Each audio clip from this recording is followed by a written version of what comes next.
Howdy y'all. Every February in the United States, history classes across the nation assemble to talk about the history of school segregation. America used to have a system wherein Black and other non-white students were prohibited from attending schools with whites, instead being forced into separate, worse schools. But according to the simple narrative we are often provided, this all changed with the Brown v. Board of Education case in 1954, which struck down school segregation in the country, solving the issue and ending racism.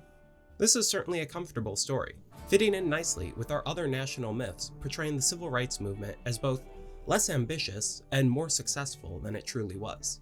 It feels much better to be the country that had racism and defeated it, rather than the country still grappling with its history of discrimination. But when February comes, and school children across America learn about Brown v. Board, millions of them will be doing so in classrooms that still remain largely segregated to this day. So today, I'd like to talk about how US schools are still segregated, how people and school districts resisted desegregation, and what needs to be done going forward. Content warning for discussion of racism. Obviously. Part 1. Yes, this is actually true. According to a report from the US Government Accountability Office, in the 2020-2021 academic year, 38% of students in public K-12 schools attended a school where more than 75% of students were the same race, with 14% of students attending a school where more than 90% of students were the same race. Beyond that, the report identifies that many schools, while not necessarily having a singular racial supermajority, have almost exclusively non-white students. Of these predominantly single-race schools, most are predominantly white. To some extent, this is understandable. In Vermont, for example, 94% of residents are white. And while there's a conversation to be had about how historical and contemporary racism has shaped where people live, that's a later section of the video. So it's not that surprising that only 3 high schools in all of Vermont aren't predominantly white by the metrics of this report. Hearing this, it may be tempting to write off these numbers entirely. This modern school segregation isn't some malicious scheme to keep students of different races separate. Rather, it's simply the natural manifestation of how people choose to distribute themselves across the country. But this extrapolation doesn't hold up. The GAO report found that over 13,000 schools, which were predominantly a single race, were located within 10 miles of a school which was predominantly a different single race, with most of these schools being in different school districts, suggesting that while many schools may be located within a racially diverse area, they draw the boundaries of their school districts in a way that produces more racially homogeneous results. And these results have a severe impact on the students who have to attend these schools. The report found that schools which were predominantly made up of Black, Hispanic, and/or Native American students were more likely to have a higher rate of students living in poverty. This is a problem because schools with lower average family income typically see students underperform relative to those attending wealthier schools. A major factor in this is that schools in wealthier districts typically see far more funding. But even within the same district, this is a problem. Research from the Heckiner report found 53 districts which diverted more money to already wealthy, well-performing schools, while poorer, underperforming schools in the same district received less. It should be noted that their analysis only included districts from the 40 states with publicly available data, and only looked at districts with at least 15 schools. So this issue almost certainly goes beyond just the districts they found. Schools with more funding are better equipped to hire more experienced teachers and retain them, have access to better resources, and are more capable of offering stuff like better tutoring programs. Compared to them, students in underfunded schools aren't set up for success. And segregation exacerbates these disadvantages. Beyond just relative academic underperformance, research suggests that children attending highly segregated schools are likely to have worse overall health, exhibit more behavioral issues, and are more likely to wind up in prison. More racially diverse schools limit these issues, but also provide an essential benefit. You see, after extensive research and countless studies, we've been able to successfully confirm that racism is pretty bad. The problem with racially segregated schools isn't just that they're more poorly funded or produce worse academic outcomes, it's that they foster an environment where kids of all races are more prone to severe racial bias. In the original Brown v. Board case, one thing that was instrumental in the court's decision was the Clark doll study, where African American children who were being raised in a segregated society were given black and white dolls and asked which one was more beautiful, which one was bad, which one they wanted to play with.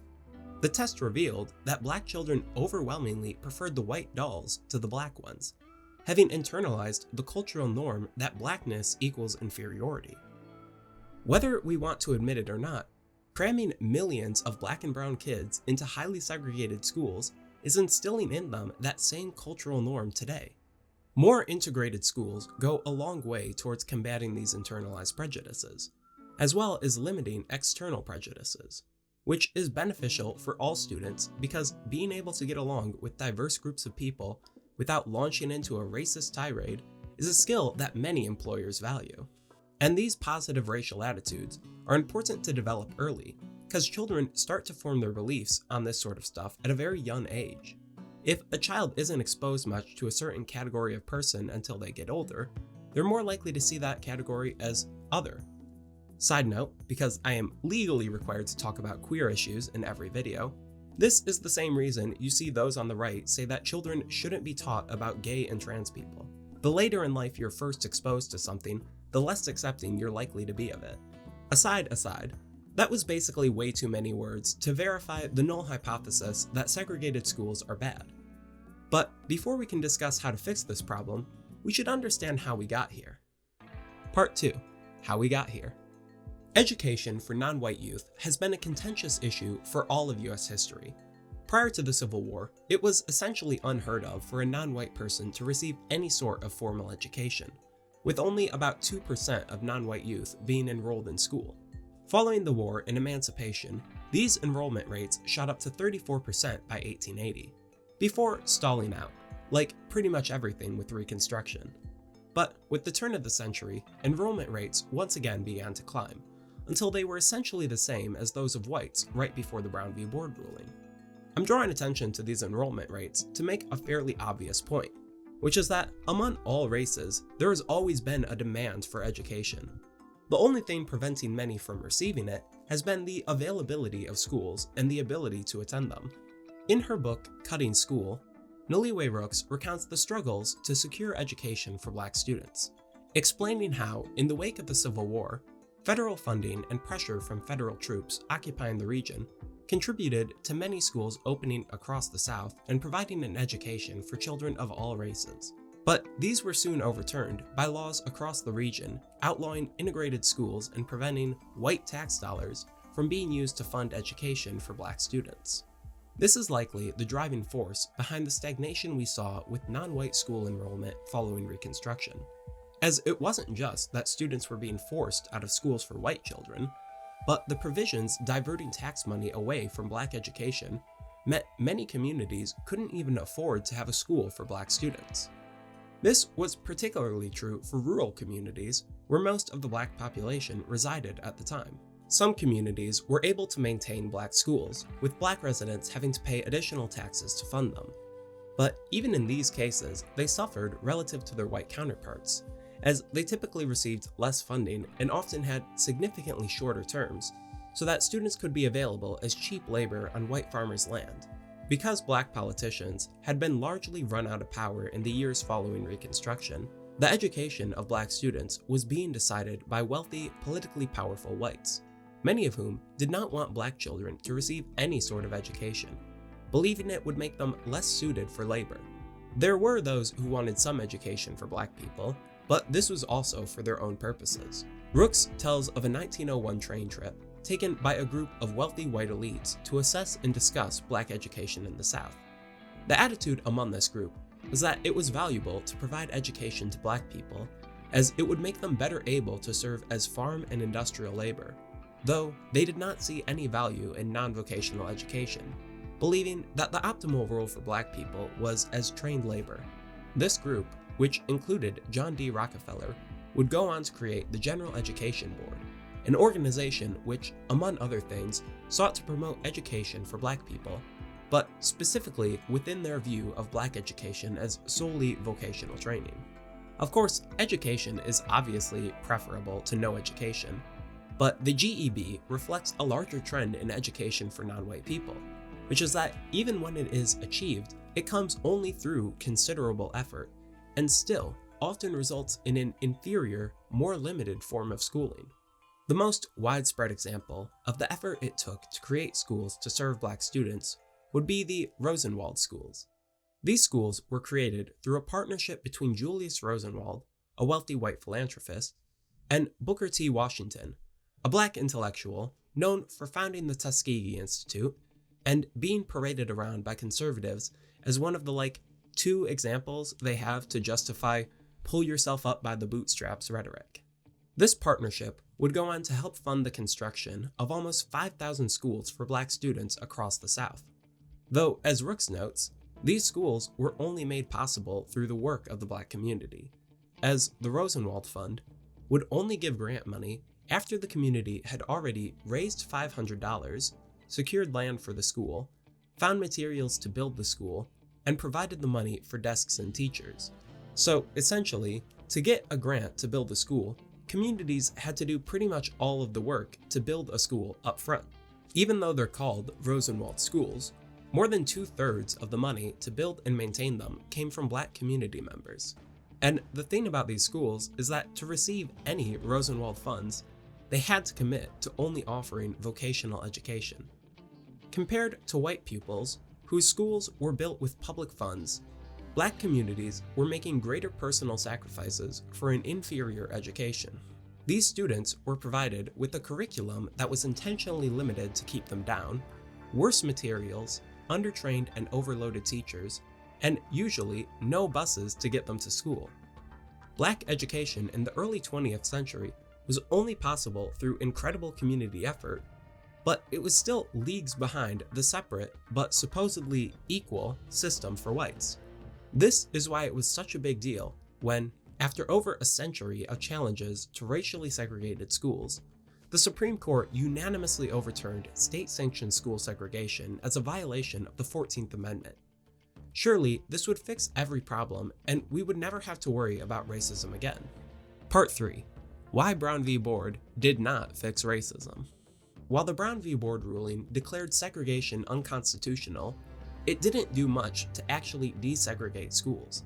A decade after the ruling, less than 2% of Black children attended an integrated school.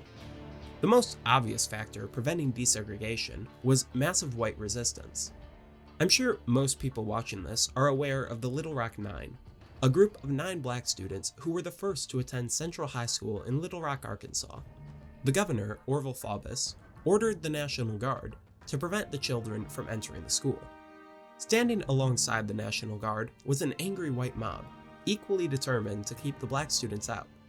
It wasn't until a federal judge ordered the National Guard to stop blocking the school, and President Eisenhower ordered soldiers to help the students enter, that the 9 were actually able to attend classes regularly. Even with each student having a soldier there to help them stay safe, the students were still subject to frequent harassment and violence, including an acid attack. Holy shit! And while the direct, often violent harassment of Black students is the most striking resistance to desegregation, indirect resistance was just as, if not more common. After the Little Rock Nine had attended the school for 1 year, the governor had all public schools in the city closed the following year to prevent integration.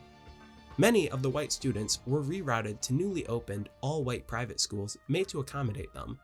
And while this school closure only lasted for 1 year, it was part of a larger national trend of segregation academies, or private schools created in order to maintain racial segregation.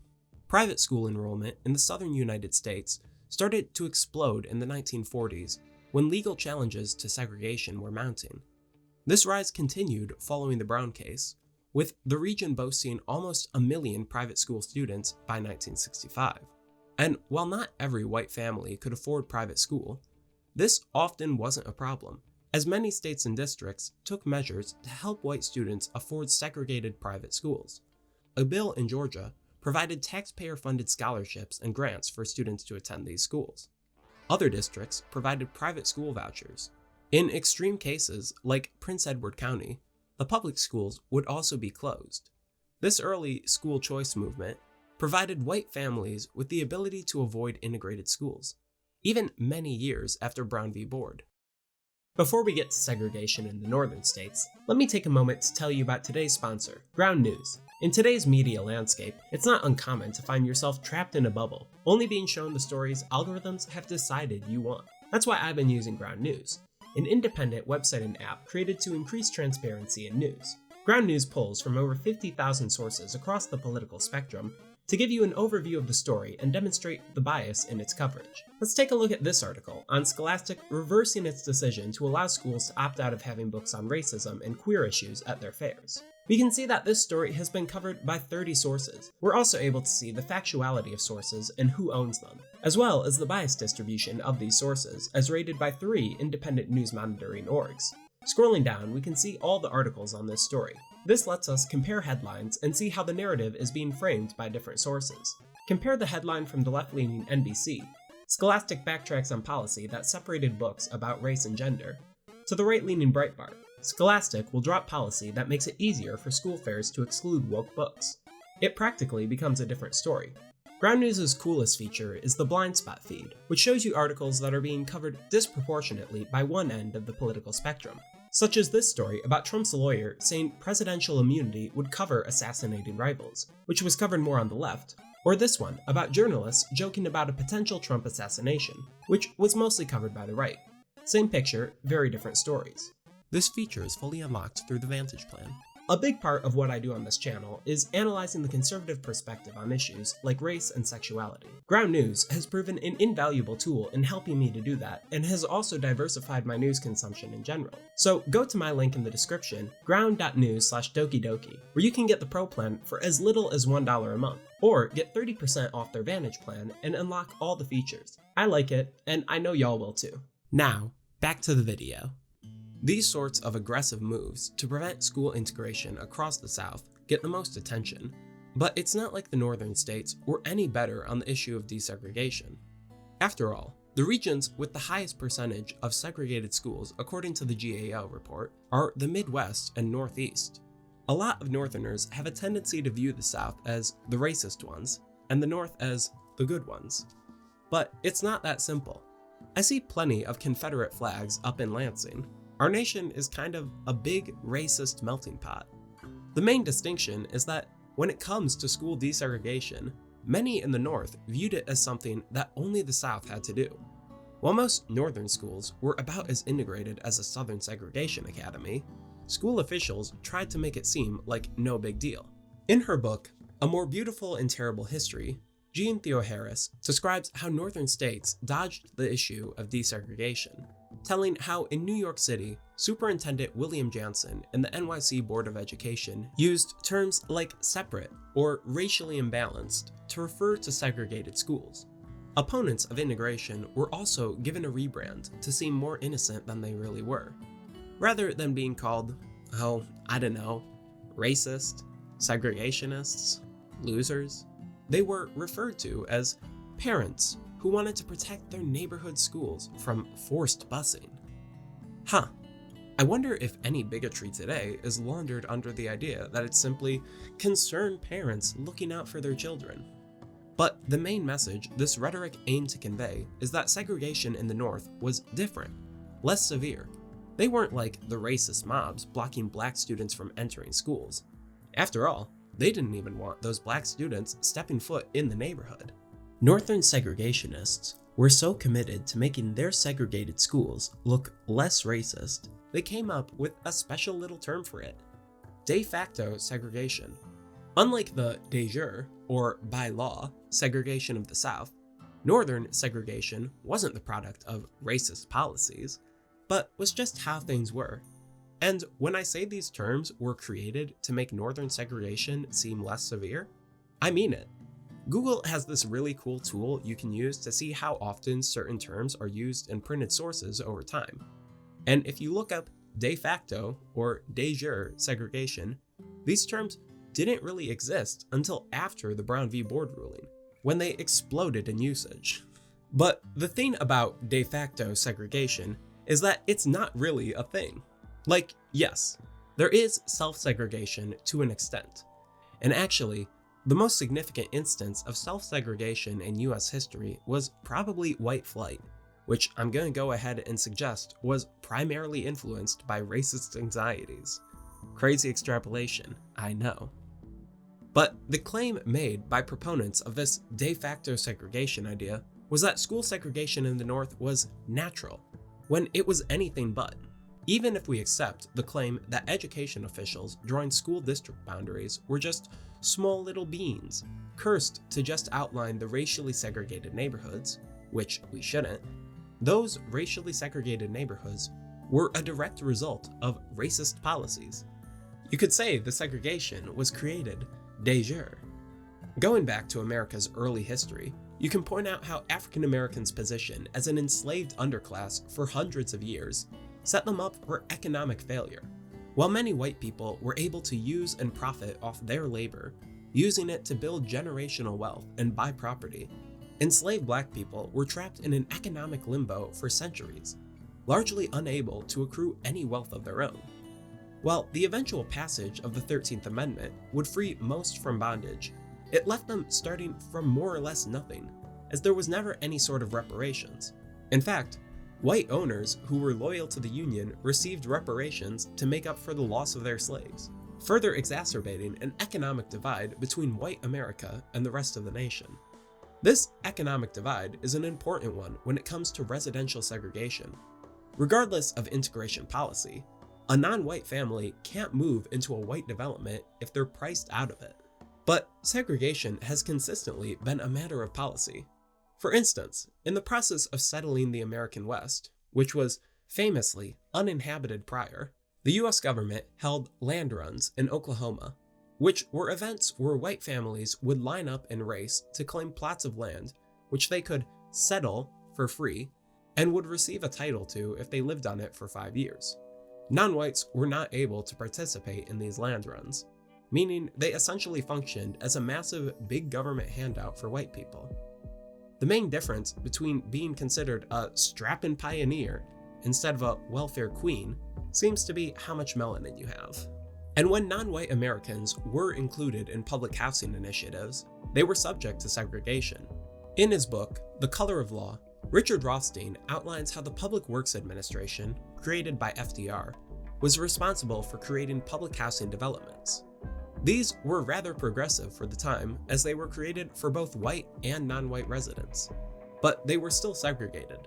Developments for white residents were created in areas already zoned for whites only, while those for black residents had to be in areas already zoned for black residents. Even developments created in already integrated neighborhoods were segregated by building. This was one of several instances of the federal government setting a precedent, endorsing the residential segregation which was ubiquitous in America throughout the 20th century. The extent to which white America tried to prevent residential integration is truly staggering. You could look at the creation of Levittown and similar suburbs, where only whites were permitted to purchase homes, and any black buyers who moved in on the resale market were subject to unchecked harassment, or at the practice of removing areas of low-income black housing from cities, known as slum clearance. This was often achieved by constructing highways through them. So now, you don't have to be mad at highways just for killing the dream of adequate public transit infrastructure in the US. They were also, super racist. But the most well-known form of residential segregation is redlining, a practice in which residential areas were divided up on maps to show what areas were deemed a risk to provide insurance for mortgages in. The presence of any non-white people in a neighborhood would earn it a poor rating, no matter the actual economic status of the neighborhood. The federal mortgage insurance, provided by the Federal Housing Administration, was important in helping middle-class Americans purchase homes.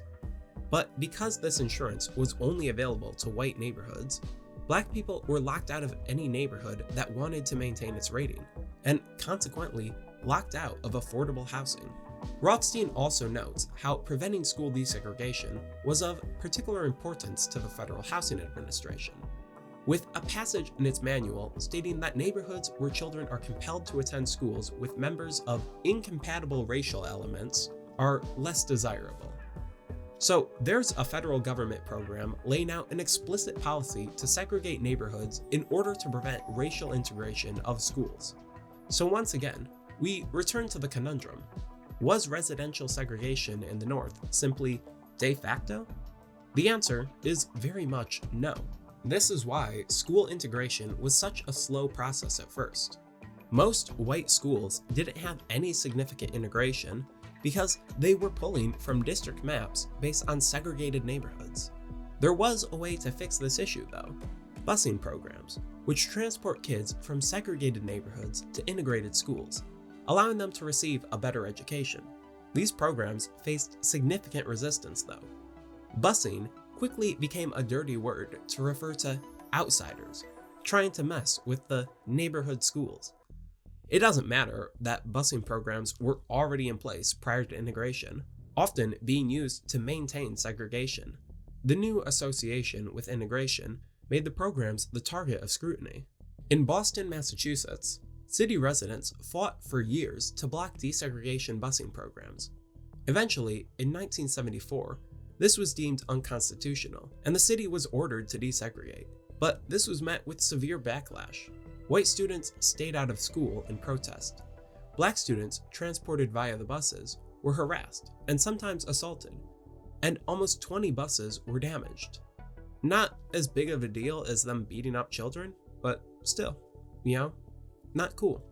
It turns out racist violence wasn't restricted to the South.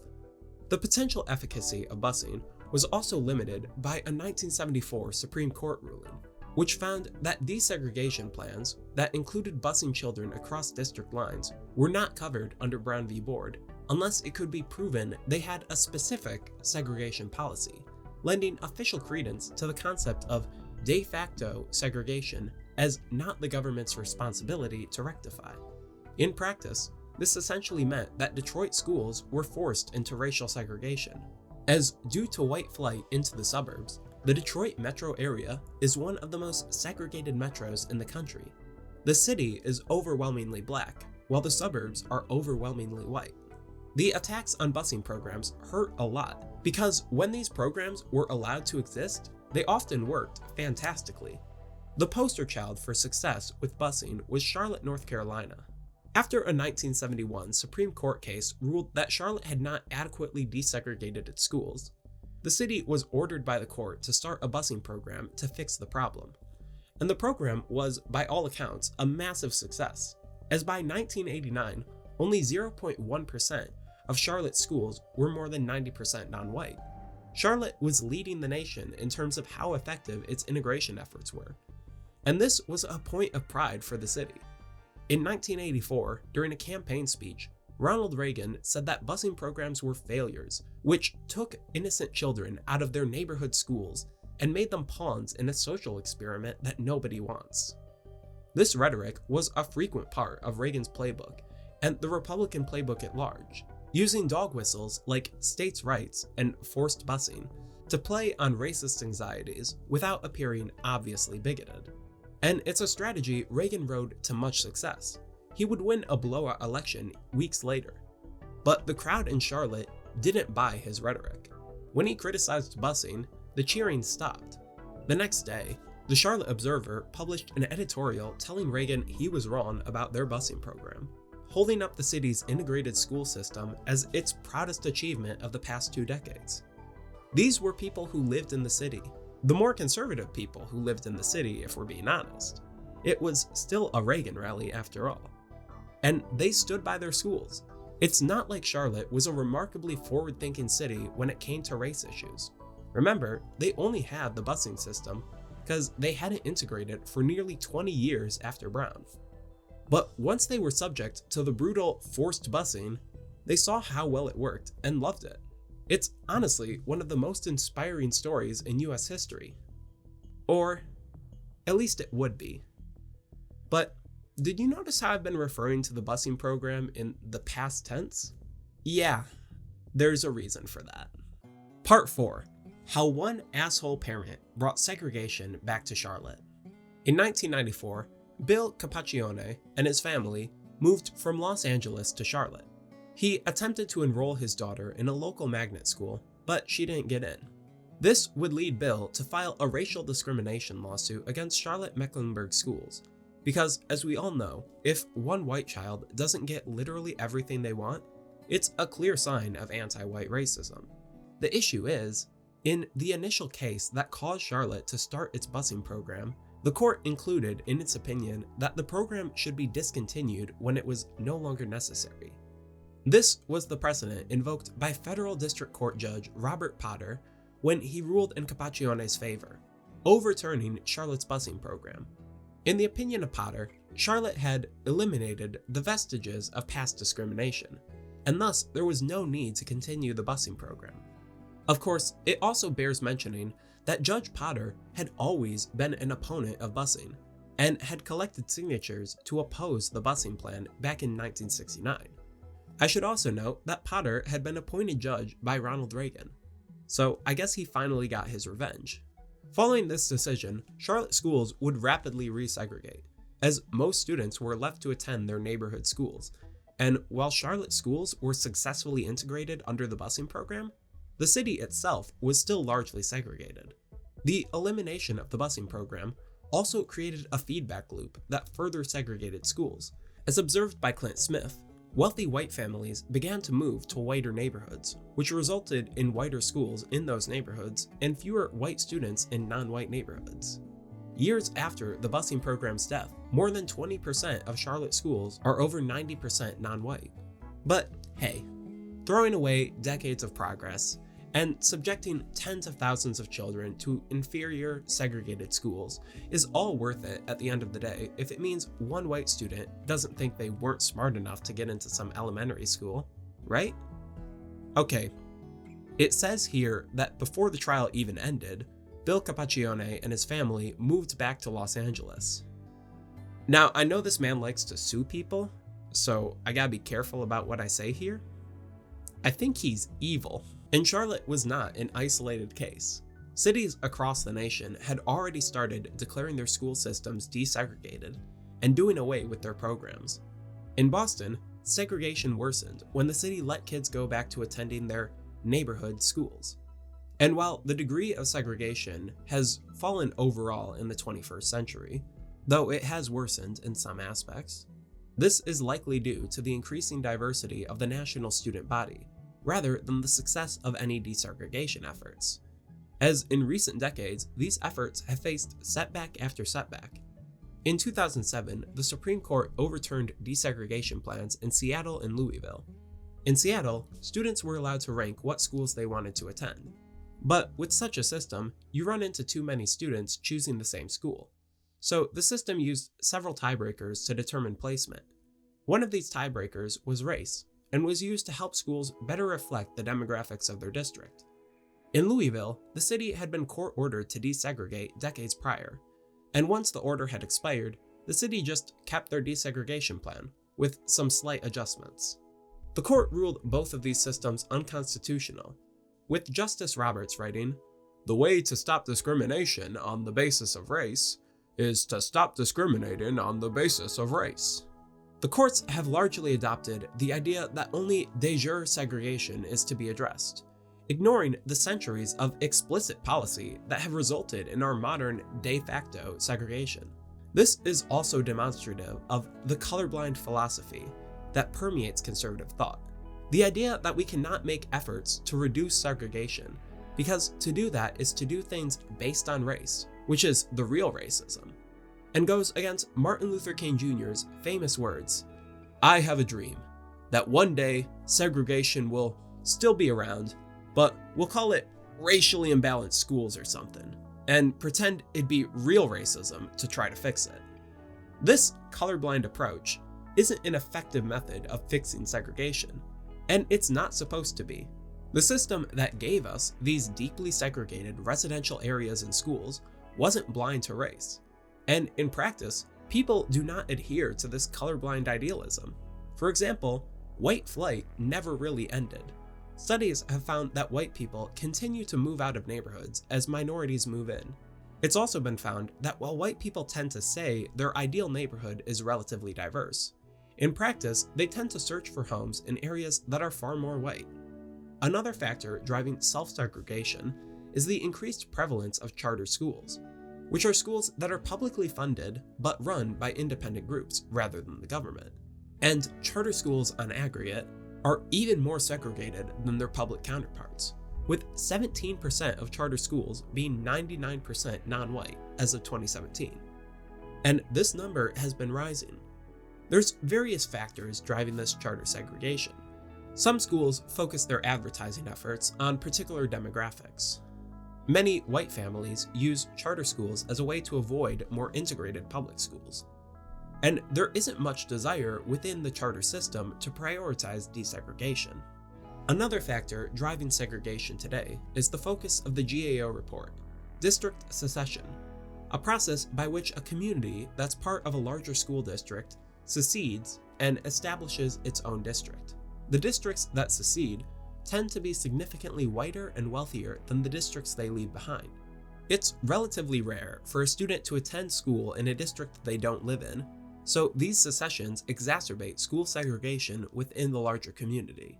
It's clear that America has not lived up to the mandate granted to it by Brown v. Board, seeming content to call it a job well done on desegregation, when the job's far from finished. So what should we, do about it? Part 5.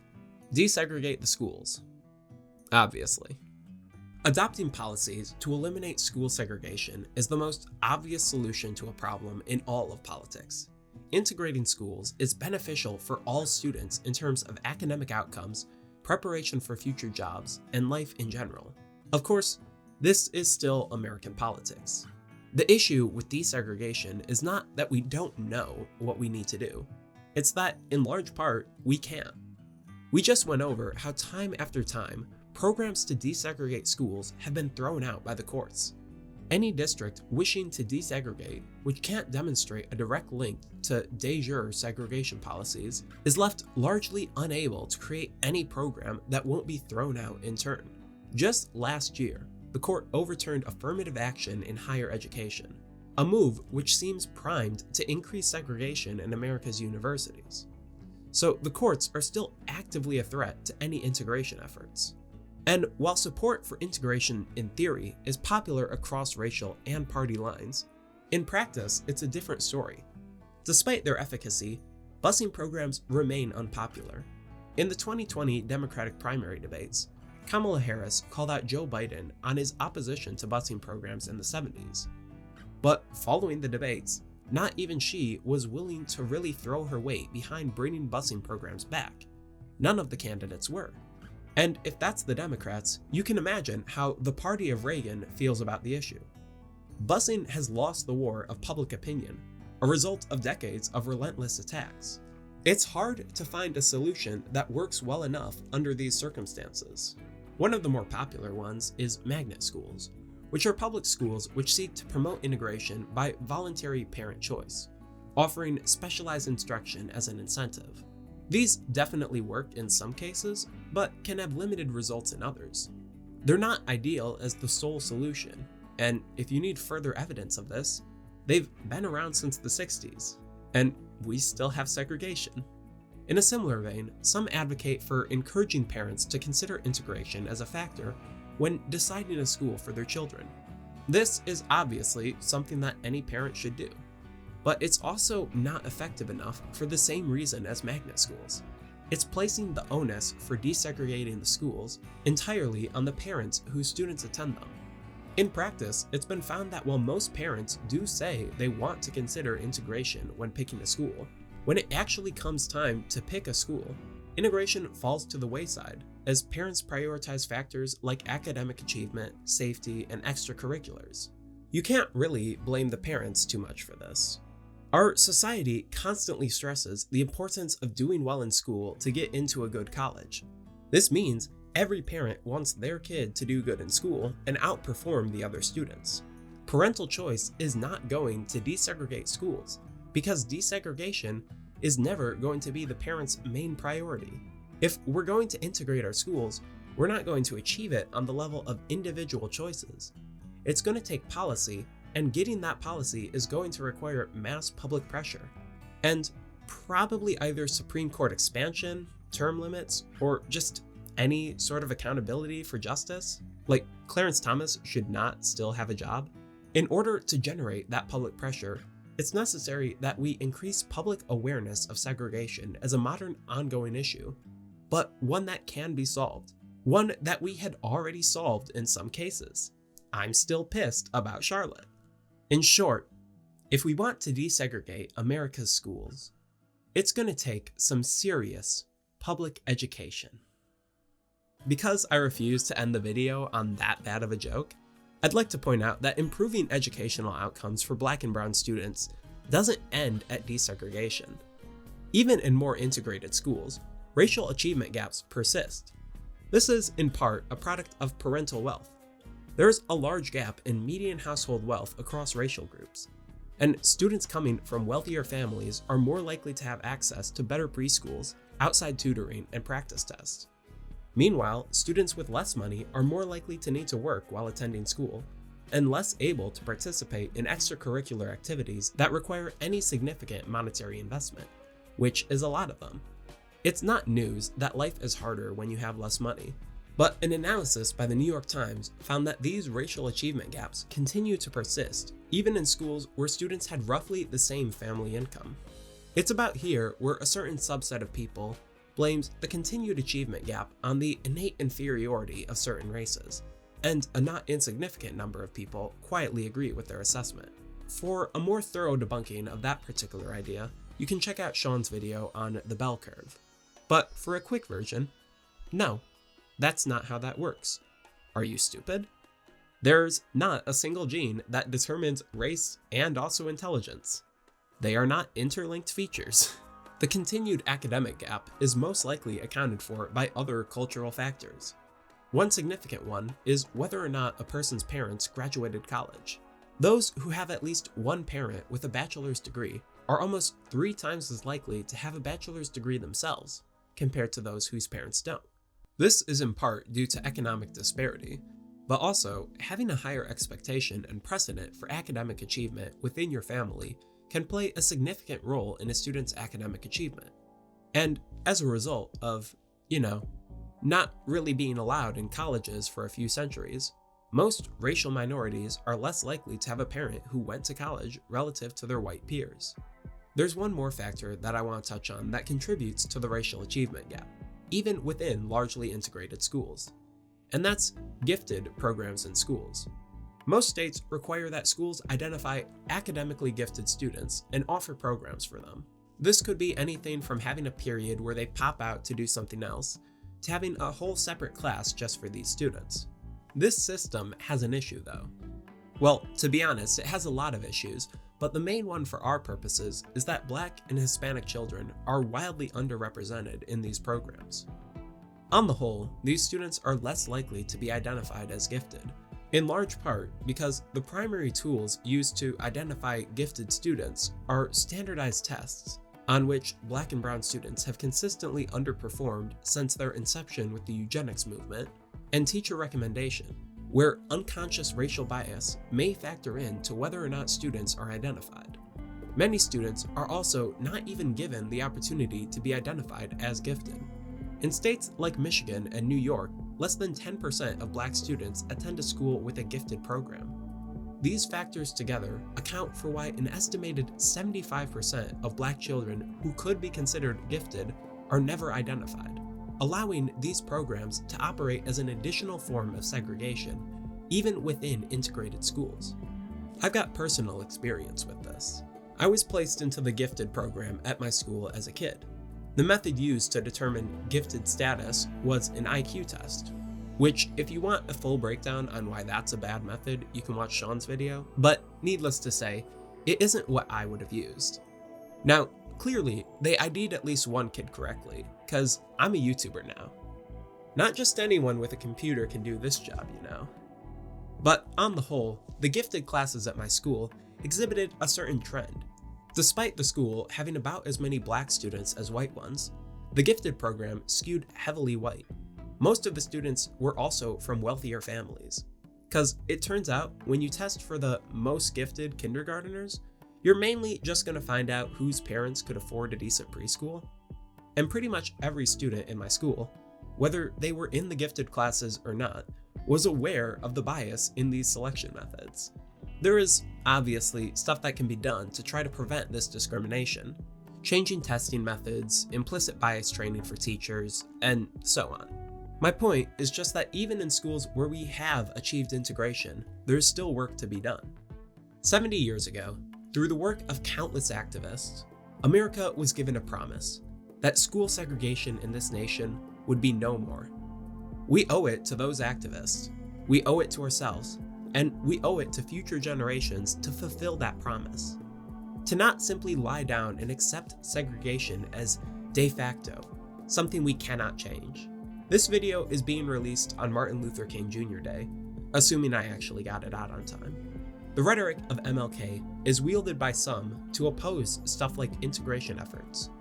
People who only know a single quote protest that any policy to address historical and ongoing systemic racism is judging by the color of the skin, rather than the content of the character, failing to live up to the supposed ideal of colorblindness in the sense of not combating bigotry, which they falsely attribute to King.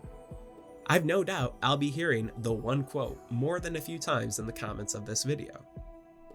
But I'd like to draw attention to a second quote from King. I am sure that we will recognize that there are some things in our society, some things in our world, to which we should never be adjusted. There are some things concerning which we must always be maladjusted if we are to be people of goodwill. We must never adjust ourselves to racial discrimination and racial segregation. Thanks for watching. Like, comment, and subscribe. And if you want to support me financially, you can donate to my Patreon, like the lovely people scrolling by right now, including my $10 and up patrons, Amy Gleiksner, Mona Abdelkarim, Jack's Not Real, and Adam Brink. Your support means a lot to me, as you may have noticed on my shelf that I was able to purchase my own copy of all the books I mentioned, compared to back when I was doing the Lolita vid with a PDF and 2 movies obtained through dubiously legal matters. It's a big improvement. Sorry for how long this video took to come out. I kinda burnt myself out on the transphobia vid. Turns out you can only research that for so long without it taking a toll. And this one was also a lot of work. I am going to continue with the larger projects, but with school starting up again, don't be surprised if you see a few shorter ones in the coming months. Thanks once again to all of you for making 2023 a fantastic year for me. I hope I can continue to entertain y'all in 2024 and beyond.